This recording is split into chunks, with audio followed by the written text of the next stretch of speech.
오늘은 네가 필요하단다 라는 제목으로 같이 은혜 나누기 원합니다.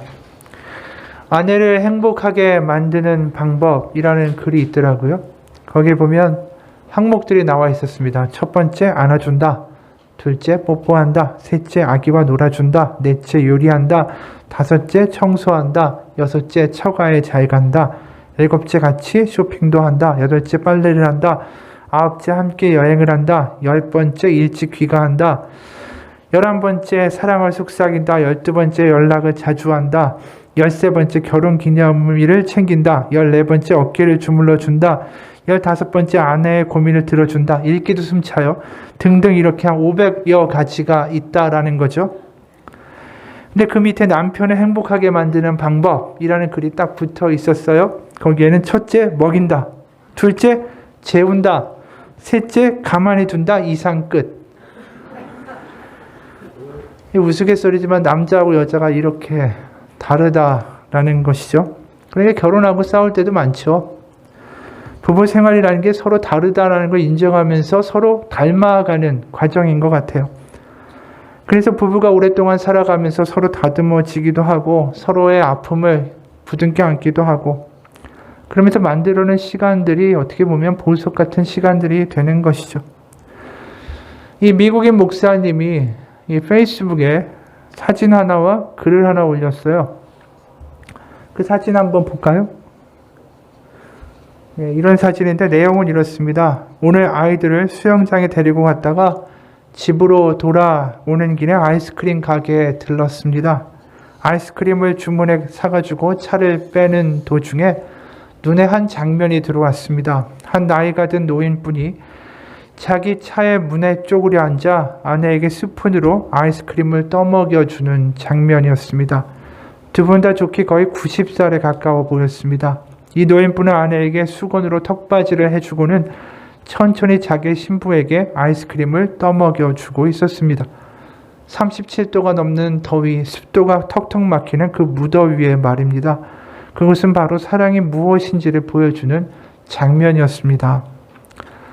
이 노부부가 지금 이렇게 먹고 있는 아이스크림은 아마 두 분의 지난 세월의 추억이 담긴 걸 거예요. 젊어서 청춘일 때 데이트를 하면서 먹었던 아이스크림, 그리고 아이를 낳고 아이를 키우면서 가족들과 함께 같이 먹었던 아이스크림, 그리고 이제는 나이를 먹어서 거동하기 힘들 때 그 차에서 아내에게 아이스크림을 떠먹여 주면서 이 노부부는 지난 세월을 다시 떠올리고 있을지도 모르는 것이죠. 사랑은 다른 게 아닙니다. 결혼도 다른 게 아니죠. 같이 지내온 그런 견뎌온 시간, 세월과 추억들이 쌓여가는 것. 어느 시인은 아름다운 결혼은 이런 것이다 라고 말합니다. 많은 추억을 갖고 사는 것이 재산을 많이 갖고 사는 것보다 부자라고 한다면 우리 곳간에는 일생을 퍼내고도 남을 보석이 있어요. 이게 아름다운 결혼의 이야기라는 것이죠. 이런 결혼과 어떤 사랑, 정말 세월이 가면 갈수록 쌓여가는 이 진득하고 깊은 사랑의 이야기를 하는 이유는 오늘 본문에서도 우리가 그런 것을 볼 수 있어야 하기 때문입니다. 사실 오늘 본문의 이 기저에는 굉장히 깊은 시간의 세월의 이야기와 진득한 하나님의 어떤 사랑의 이야기가 흘러가고 있어요.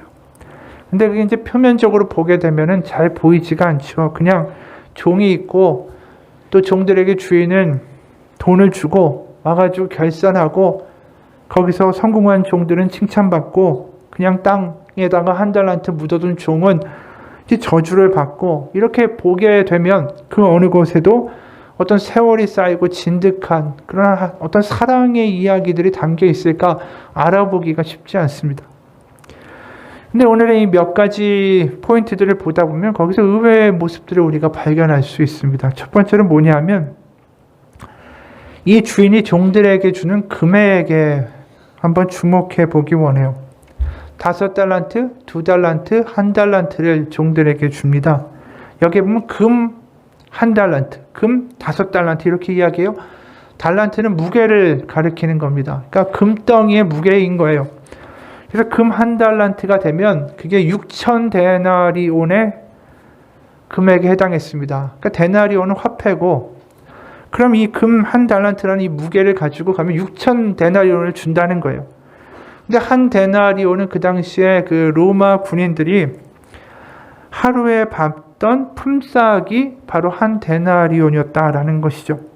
그래서 이를 토대로 계산하면 휴일을 빼고 20년 동안을 꼬박 모아야지만 금 한 달란트를 모을 수 있었어요. 아무것도 쓰지 않고 20년 동안 그대로 모아야 한 달란트가 되는 거죠.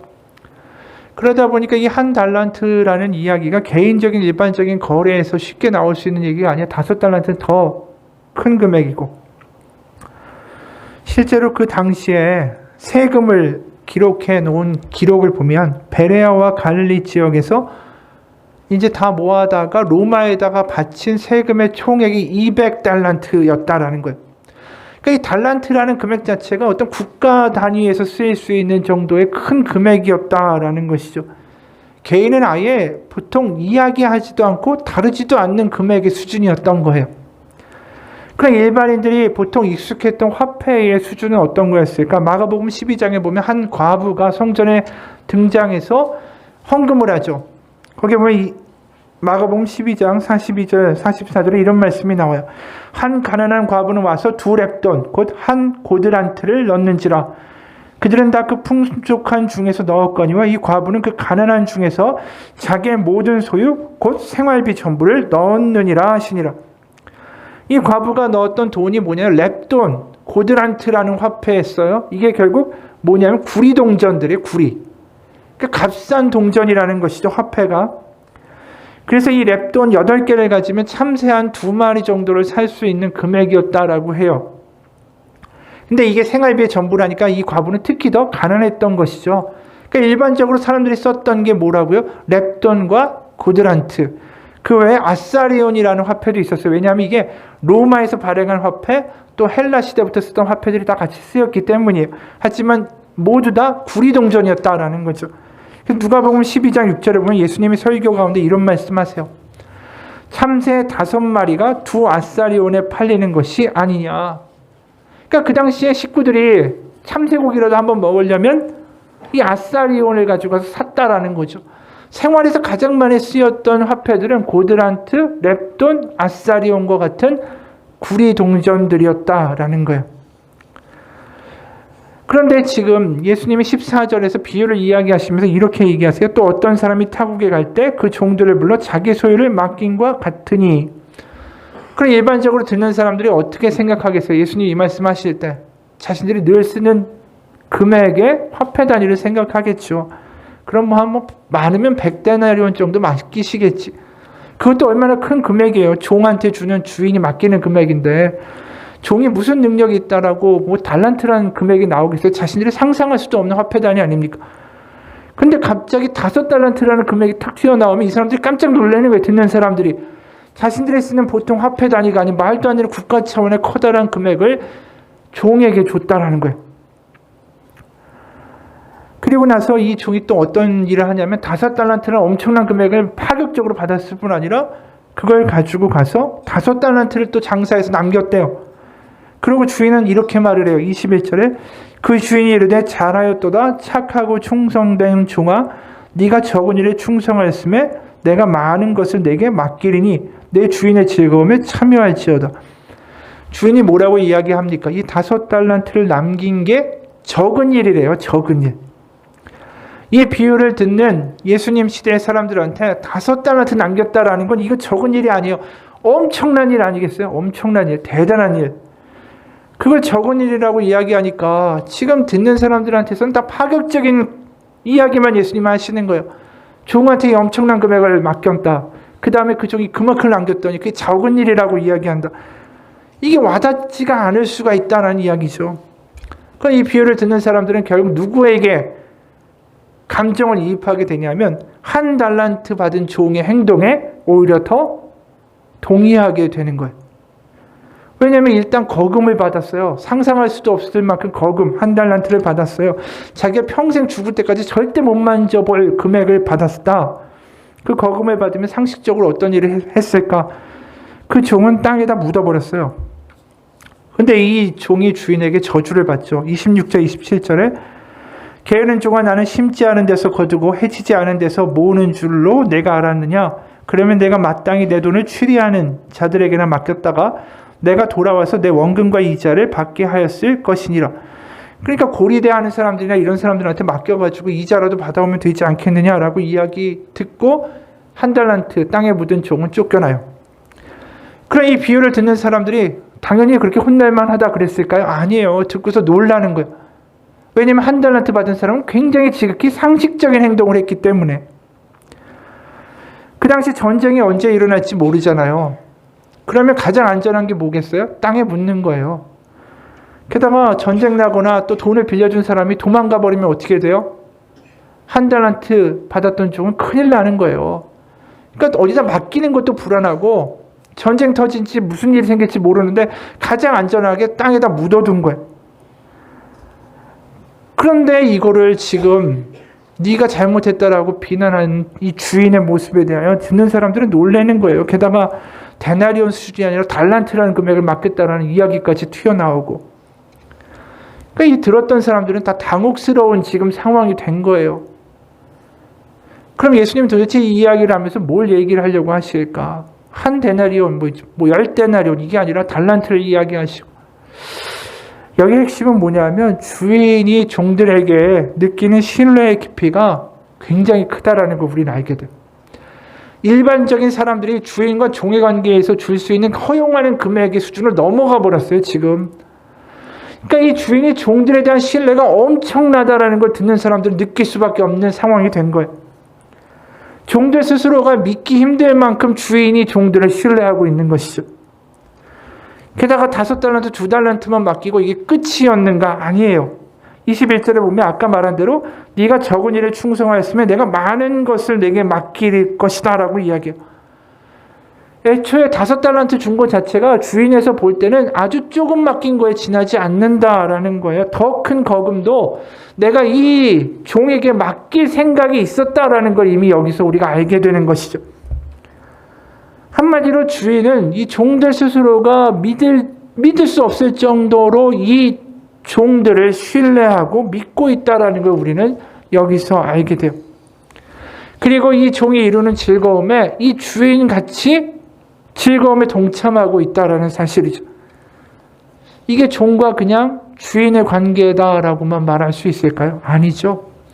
이건 일반적인 주인과 종의 관계를 넘어서는 어떤 사랑과 신뢰와 인격의 관계라는 걸 우리가 알게 돼요.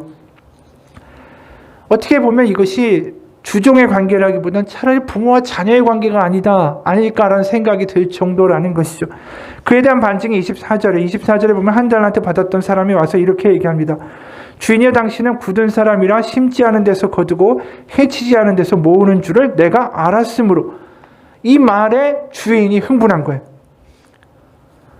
그러니까 지금 이 한 달란트를 땅에 묻어버린 행위 자체에 대한 것이 분노의 원인이 아니라 이 종이 주인을 어떻게 인식하고 있는가가 주인에게는 너무 큰 상처가 된 거예요, 지금. 뭐라고 말합니까? 굳은 사람이다라고 이야기해요. 이 한 달란트 받은 종이 하는 말. 여기에 굳다라는 말은 헬라어로 스클레로스라는 단어예요. 이 말을 직역하게 되면 주인을 대해서 종이 지금 뭐라고 얘기한 거냐면 당신의 마음은 너무나도 딱딱해서 찔러도 피 한 방울 안 나올 사람이다라는 뜻이에요. 이 말이 지금 주인한테 너무 모욕적이고 주인의 마음에 대하여 상처 주는 말이 된 거예요. 그러니까 지금 네가 그거 한 달란트를 땅에 묻지 않고 차라리 이자라도 받아야 되지 않겠느냐라고 말하는 건 이자를 받아오란 뜻이 아니라 네가 나를 그렇게까지 오해했으면 나를 이자나 받아먹고 고리대나 받아먹는 거 좋아하는 사람 정도로 나를 생각한 거 아니냐라고 되묻고 있다라는 것이죠. 왜냐하면 고작 이자 몇 푼 받겠다고 하는 그렇게 돈에 쪼잔한 주인이라면 어떻게 종들한테 5달란트, 2달란트 되는 금액을 팍팍 퍼주겠어요? 날릴지도 모르는데. 그 대단한 모험 아닙니까? 그러니까 애초에 이자놀이 정도에는 관심도 없는 사람이 주인이에요. 이 주인의 마음에 아픈 것은 뭐냐 하면 이 한 달란트 가진 사람이 자신을 그렇게 받아들이고 말하고 이해하고 있다는 게 이 주인에게는 가장 큰 상처가 되고 있다라는 거예요. 이 종에 대한 마음, 사랑, 신뢰, 기대를 한마디로 박살내고 있는 거예요. 그동안 어떻게 지냈을까? 우리가 사실 이 본문에 나와 있지는 않지만 상상해 볼 수 있죠. 5달란트를 넘겨줄 정도로 그 관계와 사랑이 얼마나 깊고 오래되었는가를 거꾸로 유추해 볼 수 있는 금액이라는 거예요. 한마디로 이 주인의 마음을 이 1달란트 받은 종은 완전히 비난하고 완전히 무너뜨리고 있다라는 거죠. 그게 지금 하나님의 마음이라는 거예요. 하나님의 마음. 하나님이 부족한 거 알지만 부르셨고 믿고 신뢰하고 그들에게 능력이 부족한 거와 상관없이 내가 너를 믿는다라고 말씀하셨는데 너희가 지금 쓰러지고 실패하고 부족한 것 자체가 문제가 아니야. 난 너를 믿어. 난 너를 신뢰해. 그렇게 말씀하신 하나님 앞에 당신은 피 한 방울 찔러도 나올 사람이 피 하나 나올 사람이 아닙니다. 바늘로 찔러도 피 한 방울 나올 사람이 아니에요. 이렇게 이야기하고 있는 게 얼마나 마음 아프게 하는 짓인가라는 거예요. 결국 이 비유의 핵심은 뭐냐 하면 나의 능력의 유무에 집중하는 게 아니라 그분이 보여주는 나에 대한 신뢰와 사랑에 대하여 내가 얼만큼 느끼고 반응하느냐가 중요하다라는 이야기를 하고 싶다라는 것이죠. 그렇기 때문에 오늘 5달란트, 2달란트 받은 종에게 가장 눈여겨봐야 할 행동은 뭐냐면 거기에 바로 가서라고 이야기해요. 그들이 5달란트를 받고 끙끙거렸다, 고민했다, 어떻게 할까, 내 무능력에 대해서 좌절하고 계획하고 뭐 이랬다가 아니에요. 그냥 바로 갔다라는 거예요. 그건 그분의 믿음과 신뢰가 어떠한 것인지 알고 내 능력이 중요한 게 아니라 내가 그분을 믿어준다라는 게 기쁜 일이고 그분이 나의 능력과 상관없이 나를 기대한다라는 게 기쁘니까 그냥 가서 반응한 거예요. 그러니까 그분의 믿음과 신뢰에 대하여 그분의 사랑에 대하여 내가 감당치 못할 그분의 은혜에 대하여 내가 반응하고 나아갔다. 이게 지금 중요한 것이다 라는 것이죠. 실제로 우리가 이 구약을 보게 되면 오늘 이 주인의 마음이 그대로 드러나요. 구약에 보면 아브라함과 이삭과 야곱과 또 출애굽을 한 이스라엘 백성들이 능력이 있던 사람들입니까? 아니에요. 아브라함은 애초에 노인이었고 정말 뭐 능력이 있거나 유명한 사람도 아니었어요. 그리고 아브라함과 이삭과 야곱은 나중에 그냥 떠돌이 유목민이었어요. 강대국의 사람들이나 강대국들의 왕들이 보기에 이들은 정말 별것도 아닌 그냥 잡족이었고 그냥 떠돌이였던 그런 존재들이에요. 근데 왜 성경은 그런 사람들로부터 시작할까요? 그런 사람들을 하나님이 기대하셨다라는 거예요. 믿어주셨다라는 거예요. 그건 일방적인 은혜예요. 능력이나 깜냥이 돼서 그들에 대해서 기대하고 믿어주신 게 아니라 우리가 세상적 기준에서 보면 정말 별것도 아닌 사람들을 하나님이 믿어주시고 기대하셔서 그 일을 시작하셨다라는 거예요. 실제로 우리가 보게 되면 아브라함이나 이삭이나 야곱이나 얼마나 하나님을 실망시킵니까? 애초에 그들이 능력이 없는 사람들이니까, 연약한 사람들이니까. 우리가 이스라엘 백성들이 출애굽한 이후에 보게 되면 얼마나 불평을 많이 해요. 목말라 죽겠다. 고기 먹고 싶다. 애굽 생각난다. 그래서 나중에 금송아지까지 만들어가지고 그들이 금송아지를 숭배하는 일까지 벌어지잖아요. 그들이 얼마나 연약했던가를 보여주는 사건들이 출애굽기에 연달아 나옵니다. 그들이 뭐 홍해가 갈리고 10가지 재앙으로 애굽에서 탈출하게 됐을 때 와, 이런 기적을 베푸신 내 하나님께 끝까지 의리를 지켜야지 이런 모습 볼 수가 없어요. 바로 불평하고 바로 배신합니다. 그런 사람들을 하나님 믿어주고 끝까지 간다라는 게 어떤 건지 아시겠습니까? 그리고 끝까지 하나님이 그들을 품어주시고 용서하시고 나아가셨는데 근데 문제가 하나 생기죠. 그게 민수기에 나와 있는 12정탐꾼 사건이에요. 여호수아와 갈렙을 제외한 나머지 모든 사람들이 거기에 가면 우리는 상대도 안 된다 라고 이야기하고 보고하니까 백성들이 뭐라고 이야기합니까? 애굽으로 돌아가자. 이제 우리 망했다. 이렇게 결정하고 이야기합니다. 여태까지 하나님이 엄청나게 용서하셨잖아요. 그들의 허물에 대하여 덮어주셨어요. 금송아지도 넘어가게 하시고 어떻게든 그들을 덮어주시고 끌어가셨던 하나님이 이 정탐꾼 사건에서는 특히 분노하시면서 결국 이들이 가나안에 들어가지 못하고 광야에서 죽는 사건이 발생합니다. 그 이유가 뭘까? 민수기 14장 2절과 3절이에요. 민수기 14장 2절과 3절. 이스라엘 자손이 다 모세와 아론을 원망하며 온 회중이 그들에게 이르되 우리가 애굽 땅에서 죽었거나 이 광야에서 죽었으면 좋았을 것을 어찌하여 여호와가 우리를 그 땅으로 인도하여 칼에 쓰러지게 하려 하는가? 우리 처자가 사로잡히리니 애굽으로 돌아가는 것이 낫지 아니하랴.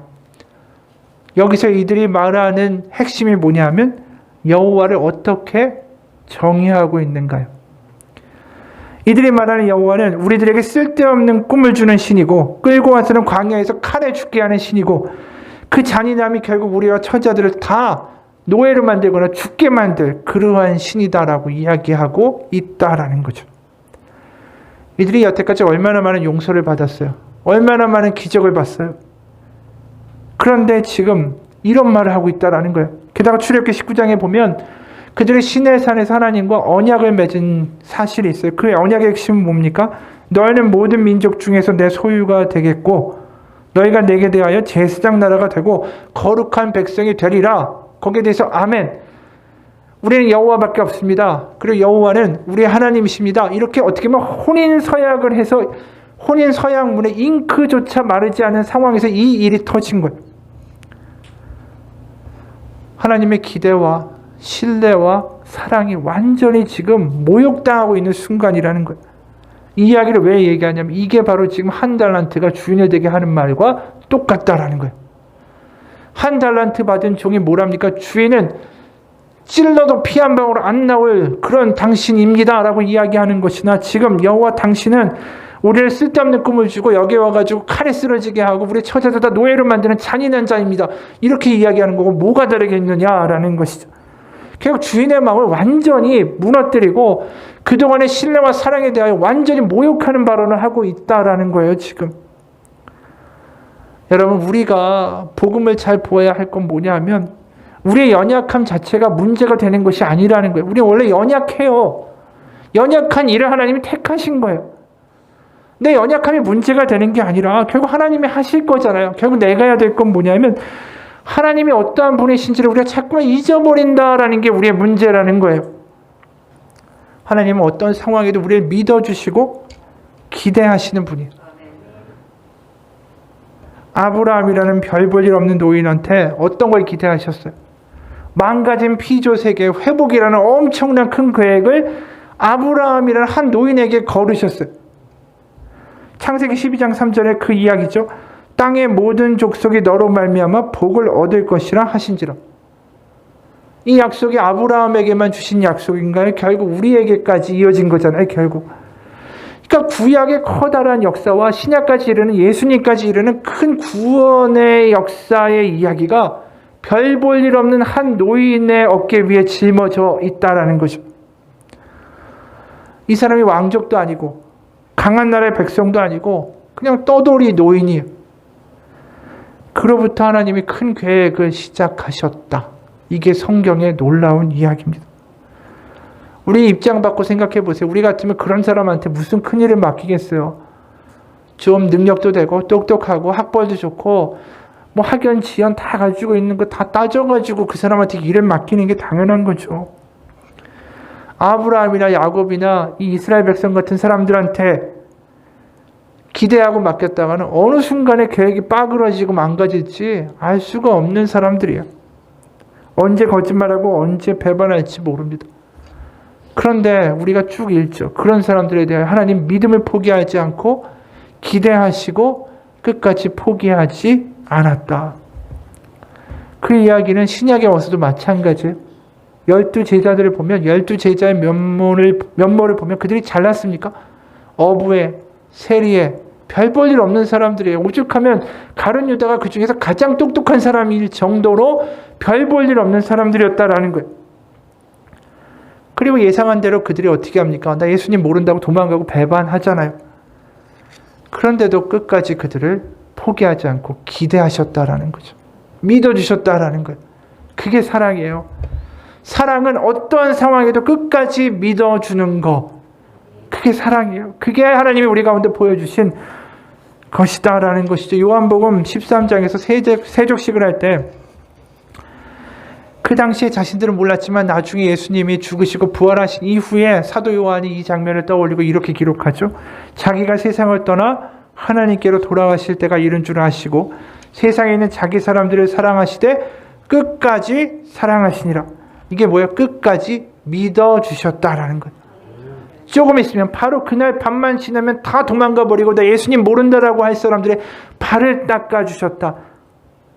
그게 어떻게 가능해요? 끝까지 믿어주기로 작정하신 거예요. 그게 사랑이라는 거예요. 그게. 지금 주인과 종의 관계가 거래적 관계가 아니고 착취의 관계가 아니라 믿어주고 끝까지 신뢰하는 관계였다라는 것이죠. 그 고대 근동에 보면 창조에 대한 여러 가지 신화와 설화가 있어요. 바벨론이란 나라의 창조의 설화가 이렇습니다. 일부분을 보면 최고 신인 마루둑은 다른 신들의 말을 들었다. 그리고 그는 지혜로운 일을 하고자 하는 마음을 먹었다. 그는 입을 열어 말했다. 내가 핏줄을 묶어서 뼈를 만들 것이다. 내가 사람을 만들 것이다. 그리고 사람에게 신들의 노역을 시키고 감당하게 하고 신들로는 휴식하게 할 것이다. 그러니까 우리가 창세기하고는 너무 다른 이야기가 그 고대 근동의 신화에는 나와 있어요. 인간을 창조한 이유가 뭐냐 하면 노동시키기 위해서. 신을 대신하여 노동시키고 신들은 쉬기 위하여 인간을 창조하였다라고 이야기하는 거예요. 그래서 신의 아들의 왕은 일할 필요가 없는 거예요. 신이니까. 백성들은 일을 해야 되는 게 당연한 거고. 그런데 우리 성경을 보면 왕을 세우지 말라고 하세요. 그리고 인간을 만든 이유가 착취하고 노동시키기 위해 만든 것이 아니라 사랑하자라고 인간을 만드셨다라고 창세기는 기록하고 있다라는 거예요. 그러니까 주종의 관계에서 착취의 관계가 아니라 신뢰하고 믿어주고 끝까지 기대하며 같이 나아가고 살아가는 것이 하나님의 목표고 창조의 이유였다라는 것이죠. 그게 오늘 보면 21절에도 드러나요. 21절에 보면 그 주인이 이르되 잘하였도다 착하고 충성된 종아 네가 적은 일에 충성하였음에. 여기 충성이라는 단어가 우리가 그냥 종이 주인한테 일방적으로 가서 내가 끝까지 의리를 지키는 것이다 라고 이해하기 쉬운데, 이 충성이라는 단어는 헬라어로 보면 피스토스라는 헬라어예요. 피스토스. 이 피스토스에서 여러 가지 단어들이 나오는데 피스티스, 이게 명사형이 뭘까요? 믿음이란 뜻이에요. 우리가 믿음이란 말을 정말 많이 쓰잖아요. 그게 피스티스, 여기서 나온 거예요. 피스튜어가 되면 뭐냐면 동사예요. 믿다라는 동사예요. 그러니까 여기 나와 있는 충성된 종이라는 건 믿음의 종이다라는 뜻이에요. 그 믿음이라는 게 결국 뭘 의미합니까? 주인이 주는 신뢰와 믿음에 대하여 같이 믿음으로 신뢰로 화답하는 종이다라는 뜻이에요. 지금 결국 주인의 그 마음에 대하여 마음으로 반응하고 주님의 진심에 대하여 자기가 진심으로 반응하는 종이다라는 뜻이 바로 이 충성된 종이다라는 거예요. 그렇기 때문에 항상 우리가 뭘 생각해야 되냐면 항상 주님이 먼저 믿어주셨고 먼저 기대하셨고 끝까지 포기하지 않으신다라는 게 복음의 핵심인 거예요. 그거에 대해 우리가 반응하는 것이 우리가 해야 할 일이다라고 말하고 있다라는 것이죠. 그래서 고린도전서 9장 17절에 보면 사도 바울이 늘 자기를 뭐라고 말합니까? 나는 그리스도의 종이다라고 이야기해요. 그럼 자신이 종이다라고 말하는 게 도대체 어떤 의미일까? 고린도전서 9장 17절. 내가 내 자의로 이것을 행하면 상을 얻으려니와 내가 자의로 아니한다 할지라도 나는 사명을 받았노라. 여기에 보면 믿음하고 관련된 단어가 하나도 안 나오는 것 같죠? 그런데 사명을 받았노라 내가. 이 단어를 원어로 보게 되면 아까 말한 피스튜오라는 동사, 믿다라는 동사의 수동태예요. 내가 하나님께 의하여 믿어지고 있다. 내가 하나님의 믿음을 받았노라. 하나님이 나를 믿고 계시는구나. 이게 종이다라고 말하는 정의라는 것이죠. 그러니까 지금 하나님이 나를 이렇게 믿어주시네. 그 믿음에 대하여 내가 감격하여 반응하고 있는 게 이 사도 바울의 사명의 행동들이라는 거예요. 그러니까 5달란트, 2달란트 받은 종의 감정은 뭐냐면 하나님이 나를 믿어주신다. 내가 연약하고 죄인의 괴수다라고 할지라도 내가 과거에 얼마나 많은 기독교인들을 죽이고 다니고 박해하던 다니던 사람들이 그런 악한 사람일지라도 주님이 나를 지금 믿어주신다. 그게 지금 사도 바울이 감격되고 있는 거예요. 우리가 신앙생활을 할 수 있는 힘과 원동력이 뭐가 있을까요? 내 의지나 내 결단? 아니에요. 바로 연약할지라도 끝까지 나를 사랑하고 믿어주시는 하나님 때문이에요. 그분이 나를 포기하지 않는데 왜 내가 나를 포기합니까? 나의 연약함이 문제가 아니에요. 지금도 어떤 상황에도 하나님은 나를 믿고 계시고 내가 하나님의 자녀로 돌아올 것을 기대하고 계시다라는 것이죠. 빈민구호단체인 엠마우스를 창설한 프랑스의 존경받는 유명한 신부가 있어요. 아베 피에르 신부라는 신부님인데 이분에게 아주 유명한 일화가 있습니다. 아베 피에르 신부가 엠마우스 그 운동을 설립하고 얼마 지나지 않았을 때 누군가 자살을 하려고 시도한다라는 이야기를 뛰어들어와서 신부님한테 이야기했어요. 그 자살하려던 남자는 자신을 농락했던 계부가 있는데 그 계부가 여태까지 자기의 인생을 가지고 희롱했던 것에 나중에 알고 분노해서 계부를 죽이고 20년을 감옥에서 보내고 막 출소했던 조르주라는 사람이었어요. 어찌됐든 그 사람에게 막 달려갔어요, 신부님이. 그래서 왜 자살하려고 합니까? 그랬더니 자기의 사연을 다 이야기해요. 내가 어떻게 계부한테 이용당했고 무슨 일이 있었고 그리고 또 이렇게 말하는 거예요. 그렇게 죄를 지어서 감옥에서 20년을 보냈습니다. 그리고 고향으로 돌아가 봤더니 깜빵에 이전에 같이 있던 동료와 내 아내가 바람이 나서 같이 살고 있고 딸은 나를 오해하고 지금도 나를 보려고도 하지 않으니까 난 이제 완전히 내 인생은 이용당했고 착취되었고 난 쓸모없고 분노해서 자살할 수밖에 없습니다. 그 이야기를 귀 기울여 듣던 피에르 신부가 이렇게 말했어요. 조르주, 당신의 이야기는 눈물 없이 들을 수 없을 만큼 기가 막힙니다. 충분히 죽으려고 할 만한 상황입니다. 그렇게 하십시오. 정말 내가 해줄 수 있는 게 아무것도 없군요. 아니 신부님이 이런 얘기 들으면 보통 그러지 마십시오. 위로해줘야 되고 힘내라고 해야 되는 게 정상인데 죽으려고 하는 게 그럴만하다라고 이야기하는 이야기를 들으니까 황당한 거예요, 이 사람이. 신부님을 쳐다봤어요. 그때 그 신부님 뭐라고 얘기했냐면 다만 저에게 많은 사람이 와서 참 어려운 상황들을 많이 이야기합니다. 그들을 위해서 내가 작은 집을 지어주다 보니까 월급이 다 들어가고 빚까지 졌습니다. 그런데 당신은 죽기를 원하니까 이렇게 걸치적거릴 게 없겠군요. 집이 다 지어지기를 기다리는 아이와 어머니들을 생각해서라도 집 짓기가 빨리 완성되도록 일주일이라도 나를 좀 도와주지 않겠습니까? 라고 이야기했어요. 딱 일주일. 그러니까 조르지가 어차피 죽을 목숨인데 쉽게 승낙했습니다. 저도 죽기 전에 조금이나마 좋은 일을 하고 가면 좋을 것 같네요. 바쁜 것도 아니니까 신부님의 부탁을 들어드리겠습니다. 그리고 신부님하고 같이 길거리에 나가서 집 짓는 일, 노숙자들에게 점심 식사 제공하는 일을 하기 시작했습니다.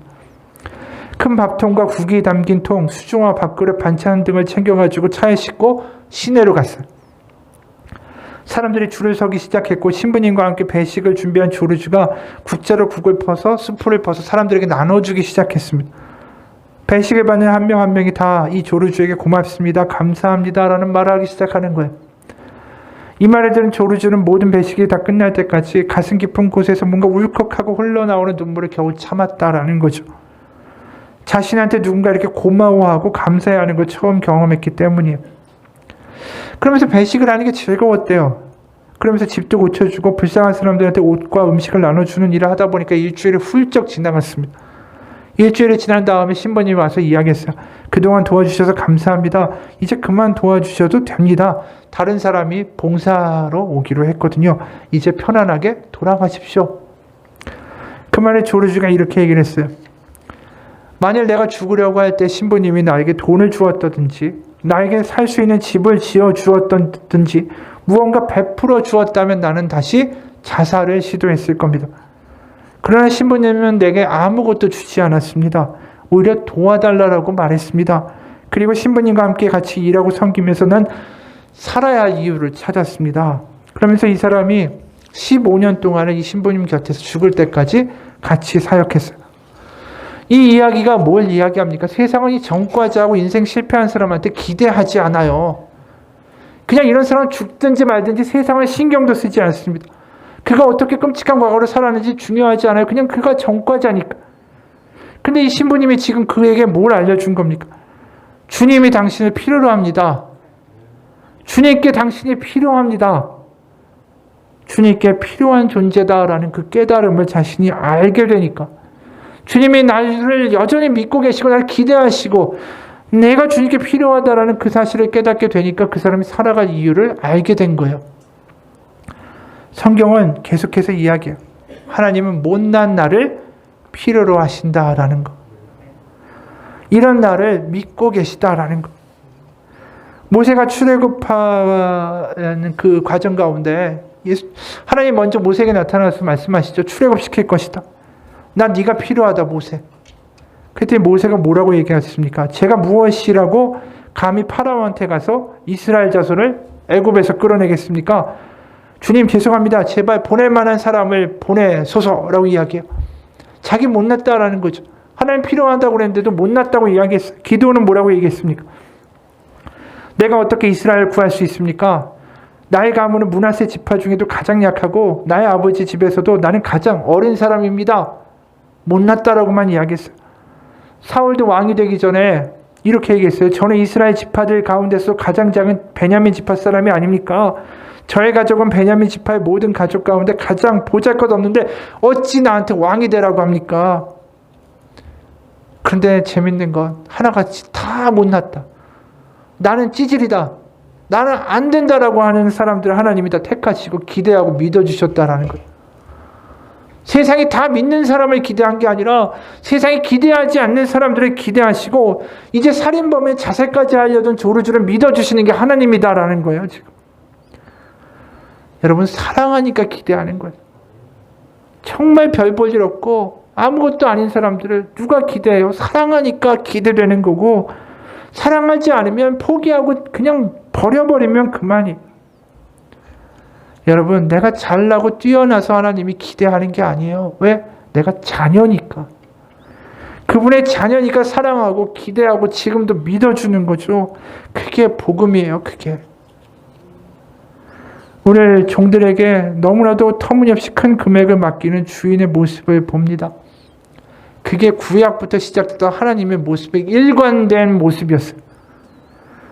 깜냥이 되지 않고 능력이 없고 그게 중요한 게 아니라 내가 너를 끝까지 믿어주고 있다. 내가 너 끝까지 믿어 포기하지 않아. 그게 바로 우리 하나님 아버지시다라는 것이죠. 우리가 삶에서 아무리 어렵고 때로는 무시당하고 나의 능력이 한심하고 내가 부족한다 할지라도 그래서 하나님 나 믿고 계시다라는 게 우리 가운데 믿어지기 원합니다. 한 달란트 종이 망하는 이유는 다른 게 아니에요. 그의 무능력이 문제가 아니에요. 하나님 아버지가 어떤 분이신지를 전혀 모른다라는 게 그 사람이 망한 이유예요. 12제자들 엉망이었죠. 아까 말한 대로 나 예수님 모른다고 배신하고 도망갔던 사람들은 아니에요. 그 사람들을 결국 예수님이 부활하셔서 그들에게 뭐라고 얘기하십니까? 마태복음 28장 19절 20절 너희는 가서 모든 민족을 제자로 삼아 아버지와 아들과 성령의 이름으로 세례를 베풀고 내가 너에게 분부한 모든 것을 가르쳐 지키게 하라. 볼지어다 내가 세상 끝날까지 너희와 항상 함께 있으리라. 내가 세상 끝날까지 너희를 믿고 기대하고 포기하지 않아. 그러니까 부족하고 연약하고 그게 문제가 아니라 너를 믿는 나를 보고 그렇게 열심히 살아가라 라고 말씀하시는 거예요. 지금 정호승 시인의 빈손은 사람의 생명을 구한다라는 글이 있어요. 이 글을 한번 소개하고 마치겠습니다. 사람은 태어나서 엄마의 손부터 먼저 잡는다. 아기는 엄마가 손을 잡아주지 않으면 단 한 시도 살아갈 수가 없다.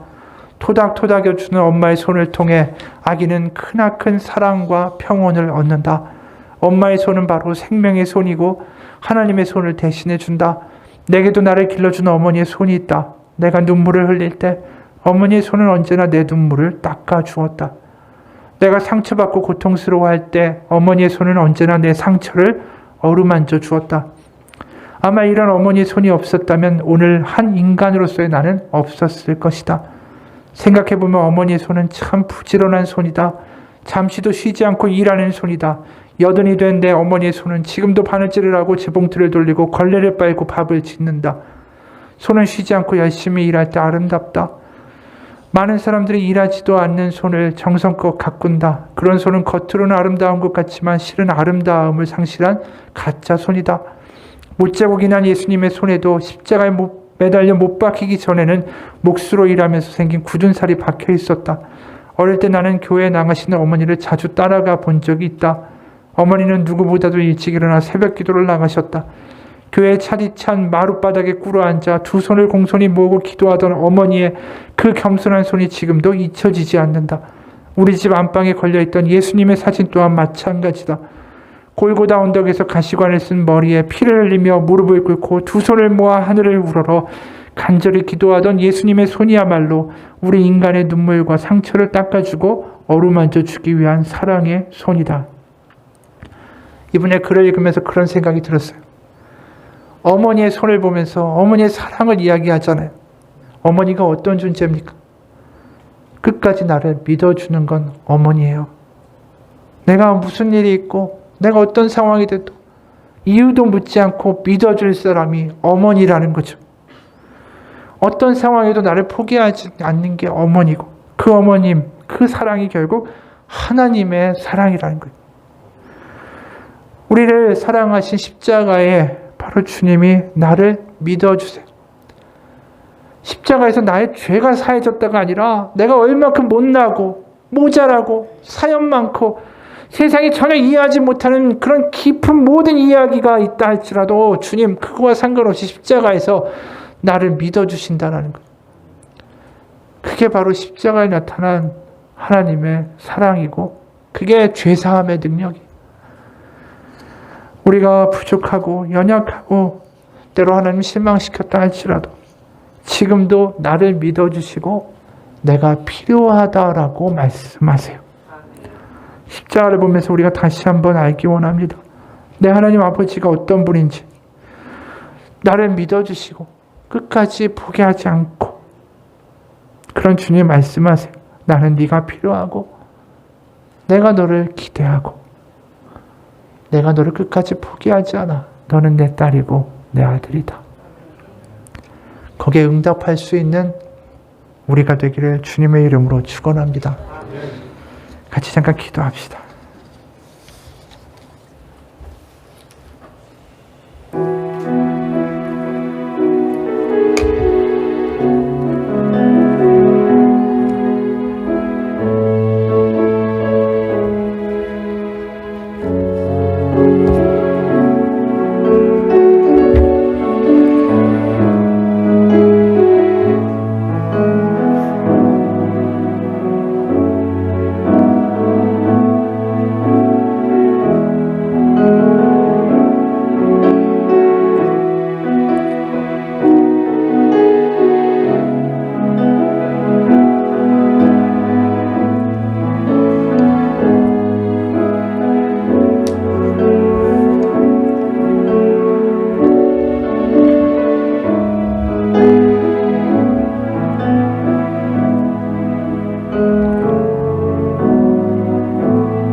하나님, 때로는 나 자신도 나를 못 믿는 상황 가운데도 주님은 나를 믿어주십니다.